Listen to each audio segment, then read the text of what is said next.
Yeah. The soft chime of the elevator broke the silence behind me, followed by measured footsteps that echoed down the quiet hallway. I glanced back. Three men stepped out together, with the confidence of people who already knew this floor well. None of them looked surprised to see me, and that unsettled me more than I expected. My hand was still on my door handle when one of them spoke, calm and polite, and I froze for a second before letting go. The hallway felt unusually still.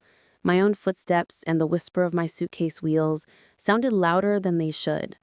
This floor only had 6 rooms, spaced apart with deliberate distance, and mine was the one at the far end, overlooking the lake. I had chosen it for the quiet. No guests above me, no foot traffic passing by. I hadn't seen another soul since the elevator ride up. And now, suddenly, I wasn't alone. Another faint elevator chime rang behind me. I didn't stop walking, but I did look over my shoulder again. The doors slid open. The same 3 men walked out together, steady, silent. One, the older one with silver at his temples, met my eyes with a small nod. The taller one offered a subtle smile. The third spoke.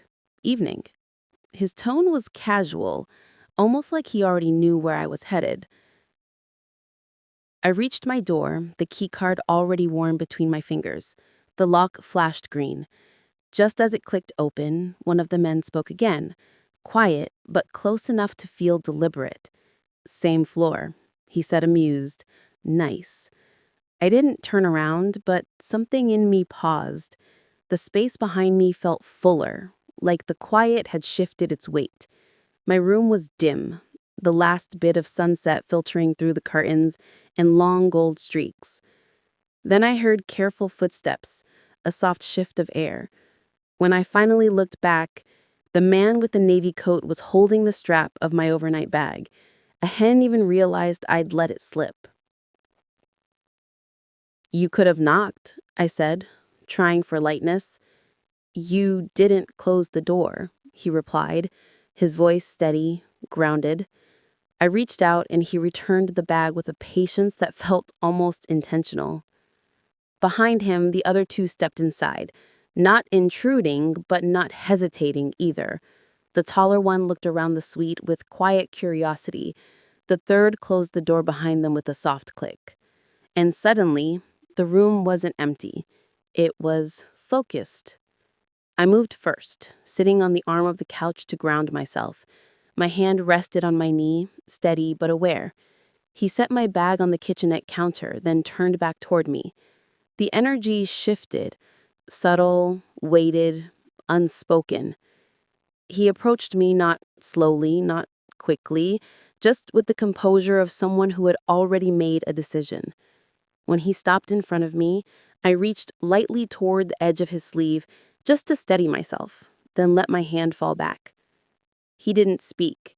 He simply offered his hand, open, steady, reassuring. I placed mine in his. His fingers closed gently around mine, guiding me to my feet with calm, deliberate care. My heartbeat quickened, warm and aware.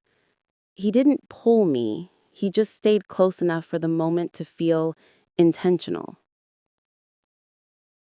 We moved toward the center of the suite where the other 2 waited in a patient, respectful stillness. One removed his blazer and draped it neatly over a chair, the soft slide of fabric louder than it should have been. I stood among them, not surrounded, not pressured, just present. Their attention was quiet, but it settled over me like a warm weight.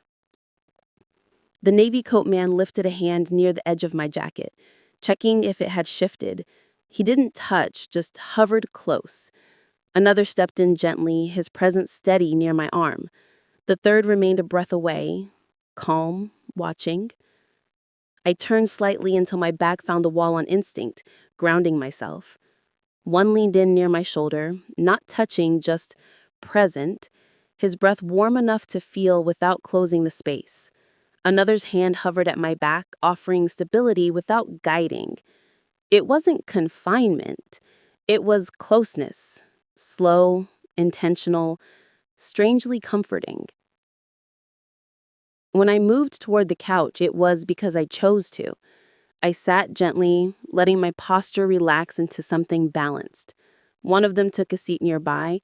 Another stood behind me, brushing a strand of hair back into place. The third stayed near the chair, observant, calm. Silence filled the room, but not emptiness, depth. I reclined slowly across the length of the couch, adjusting my posture. One of them offered a steadying hand, the gesture subtle and respectful. Someone placed a small pillow near me. I adjusted it with a quiet breath of thanks. When one leaned in, forehead touching mine for a brief, warm second, it felt more like reassurance than intimacy, a grounding moment between breaths. I rested back, my fingers brushing the seam of his jacket, another hand near a wrist. Small gestures, anchoring ones. The room felt warm, attentive, unhurried.